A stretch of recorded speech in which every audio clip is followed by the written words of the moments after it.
안녕하십니까, 베스캠프입니다. 안녕하시죠? 겨울 무엇들 하고 계십니까?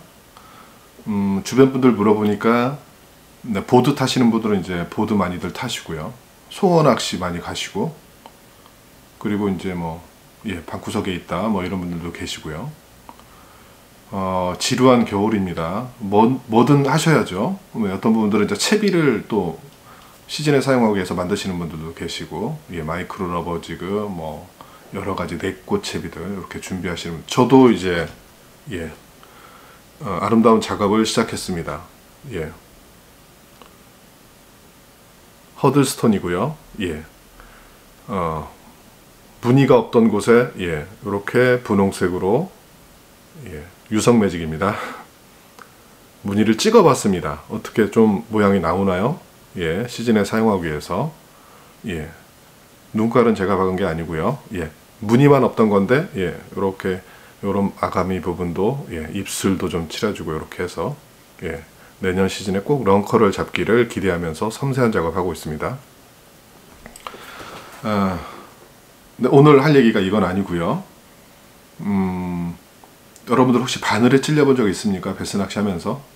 전 진짜 바늘에 많이 찔려봤는데요. 채비를 하다가 우연찮게 이렇게 살짝 스치기만 해도 찔리는 경우가 굉장히 많습니다. 요즘 바늘들이 워낙 날카롭고 잘 만든 바늘들이라 찔림이 아주 많습니다. 그런데 바늘에 찔려본 분들은 아시겠지만 엄청 찝찝합니다. 느낌이. 그렇죠? 이게 어떤 형용할 수 없는 굉장히 아주 묘한 찝찝함이 생깁니다. 피도 나고요. 그런데 이게 내가 채비를 하다가 살짝 찔리는 개념 말고요, 사고로 연결되는 경우가 있습니다. 비늘까지 들어가는 경우에는 이게 굉장히 심각해지는데, 해창만에 같이 낚시를 가신 분들 중에 지금까지 아주 오랜 세월이 지났으니까요, 비늘까지 찔려가지고 제가 차에 태워서 고흥종합병원에 가서 바늘을 수술을 한 적이 굉장히 많습니다. 여러분들이 보시기에 한 번도 바늘에 큰 사고가 나지 않으신 분들은 그렇게 많이 일어날 거라고 생각을 대부분이 안 하십니다. 왜냐면은 2명, 3명 가끔 이렇게 가시는 분들은 그렇게 큰 사고가 날 염려가 없으니까요. 그런데 이제 베스 낚시를 조금 더 오래 하시다 보면은 의외로 이런 사고가 자주 일어나고 매우 심각하게 일어납니다. 그래서 지금까지 일어났던 사고들 좀 알려드리고, 예방 차원에서 좀 조심하면은 더 큰 사고 예방할 수 있지 않을까 해서 오늘 그런 사고들 좀 알려드리려고 합니다. 생각 외로 많이 일어나는 사고가 봉돌에 의한 사고입니다. 프리리그. 바늘이 수초나 바닥에 걸렸을 때 대부분 이제 흔들다 보면은 텐션이 유지되고 풀리면서 이게 빠지는 경우가 있죠. 기분 너무 좋습니다. 로또 맞은 기분이죠. 그런데 그게 그렇게 반드시 빠지지는 않습니다. 그렇죠? 뭘 해도 빠지지 않는 경우에는 대부분 보면은 이제 자유롭게 해줘야겠다, 채비를. 라인을 끊는 걸 생각하게 됩니다. 근데 끊는 작업도 라인 커터나 이런 걸로 이렇게 끊지 않잖아요. 최대한 라인을 좀 아끼기 위해서. 그러다 보면 대부분이 하는 게 최대한 감아서 당기는 걸 합니다. 이렇게. 그런데 저수온기나 아니면 기타 바늘을 좀 약한 걸 쓸 때, 가늘고 약한 걸 쓸 때, 그게 최대로 카본이 늘어난 상황에서 바늘이 부러지면서 어떤 현상이 벌어지냐면요, 총알이 날라옵니다.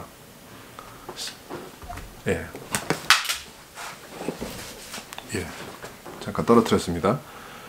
우리가 보통 이제 프리리그를 사용하다 보면 이런 봉돌을 사용하는데, 사실 이거 작은 거죠. 2분의 1이나 8분의 5, 21g까지 가면은 프리리그고요. 이거는 싱커나 어떤 낚시 용품이 아니고 총알이 됩니다. 정말로 총알이 돼서 날라오거든요. 이게 그러다 보면은 그게 순간적으로 날라오는 힘이 굉장히 빠르고 강하기 때문에 내 몸에, 물론 옷 부위에 맞으면 큰 문제가 발생하지 않지만 얼굴이나 손에 맞으면은 매우 치명적입니다. 저도 잠깐 보여드릴게요. 보이실지 모르겠지만 여기 굽어지는 곳 보이나요? 예, 영상에 보이는 걸 하겠습니다. 일단 굉장히 심하게 맞았습니다. 이렇게 당기다가 날라왔는데 다행히 얼굴 쪽으로 날라오는데 요 손이 높이 있었기 때문에 요 부분에 요 싱커가 이렇게 맞았습니다. 이렇게 맞았는데 완전히 찢어졌습니다. 피가 많이 나오고요. 지금 이제 흉터가 많이 아물었는데 이런 사고들이 굉장히 많습니다. 이마에 맞는 경우도 있고요. 이마에 맞으면 정말 큰일 납니다. 멍해집니다. 흉터도 나오고 때에 따라서는 왜냐하면 이게 이런 봉돌이 여러분들이 베스를 잡는 용도로 사용하는 게 아니라 얼굴이나 몸에 맞으면 굉장히 큰 흉터를 남기고 치명적입니다.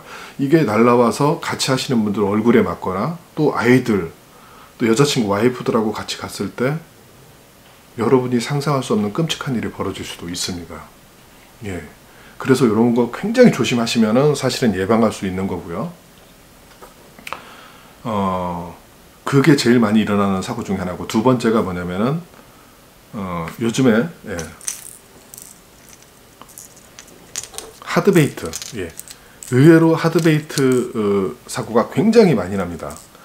이 사고는 언제 많이 나냐면요, 캐스팅할 때 한 번, 그 다음에 베스를 잡아가지고 입을 잡을 때, 그러니까 미노우나 크랑크 같은 경우에 이 사고가 거의 뭐 매번 발생한다고 보시면 됩니다. 처음 하시는 분들, 그 다음에 익숙하게 하지 않는 분들은 보통 베스를 하드베이트로 잡았을 경우에 그립이나 이런 걸 가져가지 않으시면 대부분 손으로 잡습니다. 그런데 뭐 다 아시겠지만 랜딩한 후에 베스 입을 잡겠다고 손을 집어넣는 순간에 베스가 마구 흔들면은 이 산발이 바늘이 앞뒤로 2개씩 달려있기 때문에 손에 100% 찔리게 되어 있습니다. 아주 심하게요. 찔린 상황에서도 계속 베스가 움직인다고 하면요, 여러분들 손에 더 깊숙이 박힙니다. 이런 경우 진짜 조심하셔야 되고, 이게 생각보다 훨씬 많이 일어납니다, 여러분들. 그 다음에 이제 제가 이제 병원에 데려간 케이스는 뭐냐면, 이게 이 바늘이 2개인데 캐스팅을 했는데 이 한 바늘이 이 머리에 박힌 상태로 이 힘을 당겨서 이 바늘이 이렇게 연결됐습니다. 이렇게. 그러니까 머리는 사실 좀 부드러운 부분이죠. 이렇게 움직이니까. 근데 이게 박힌 상태로 그 힘에 의해서 최대한 가서 이 바늘이 이렇게 박히면은 여러분 도저히 뺄 수 없습니다. 뭐 빼실 것 같죠? 이렇게 해서 뭐 안 됩니다. 이 통증과 이 최대로 당긴 상황에서는 바늘이 절대 빠지지 않습니다. 그래서 이분들 어떡합니까? 이제 데리고 종합병원에 가야 됩니다. 병원에, 고흥종합병원이라고 있는 곳에 가셔가지고 요 수술을 하셔야 돼요. 제가 조금 이따 이제 어떻게 수술하는지도 좀 알려드릴게요. 이 사고가 굉장히 많습니다. 캐스팅 시에. 그래서 주변에 뭐 친구들, 동료들, 여자분들, 아이들 항상 염두에 두시고 캐스팅 하셔야 됩니다. 그게 보팅 하실 때도 똑같고 워킹 때도 똑같고, 이게 너무 집중하다 보면은 내 주변에 누가 있는지를 모릅니다. 이런 사고. 그 다음에 요즘에 이제 겨울에 스푼들 좀 많이 사용하시니까 스푼 사고들.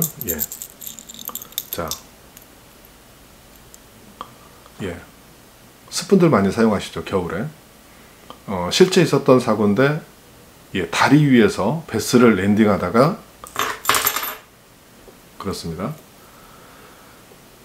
다리 아래까지 끌어옵니다. 끌어온 상태에서 4자 이상이 되면은 사실 무게가 어마어마합니다. 여러분들이 생각하는 것보다 잘 아시잖아요. 이게 제가 얘기 안 해도 다리 위에서 양 끝에서 올릴 수 없으면은 대부분 이제 끌어올리죠. 이렇게 베스를 끌어올립니다. 끌어올리는데 실제 있었던 사고입니다. 끌어올리다가 베스가 설걸린 상태로 빠져버렸습니다. 그러면은 이 스푼이 어떻게 돼요? 날라옵니다. 본인한테 위로 날라오는 거죠. 근데 손으로 잡고 있기 때문에 이게 박힌 겁니다. 손에 이렇게 이 바늘이 굉장히 센 속도로 날라와서 이렇게 박혔습니다. 이렇게 실제 사고고요. 이렇게 박힙니다. 바늘이 박혔는데 미늘까지 들어가면 사실 빼기 힘듭니다. 여러분들이 직접 빼기가 힘들어요. 잘라지지도 않습니다. 자를 때 그래서 제가 왜 말을 듣고 자를 때 박힌 바늘에 조금의 움직임이라도 있으면 굉장한 통증이 갑니다. 손에 거의 뼈에 가까이 간 거니까요 이게. 그래서 이렇게 박힌 상태로 병원에 갑니다. 고흥종합병원요. 이렇게 박힌 상태로 가야 됩니다. 그리고 또 한 분, 이게 얼굴에 걸렸습니다. 이렇게. 이게 특별한 경우가 아닙니다. 정말 자주 일어나는 사고거든요. 이 바늘이 얼굴에 이렇게 걸렸습니다. 자, 비늘까지 들어가면 못 뺍니다. 절대 여러분들. 직접. 이게 걸린 상태로 이렇게 갔습니다. 고흥종합병원에. 뭐 지난 일이니까 간호사들이 보면서 피어싱을 했냐고 물어봤습니다. 정말로. 이렇게 걸린 상태로 갑니다. 그러면은 여러분들 이제 혹시 사고가 나시면 침착하게 가시라고 있었던 얘기를 병원에서 일어났던 일들을 설명드릴게요. 응급실에 갑니다.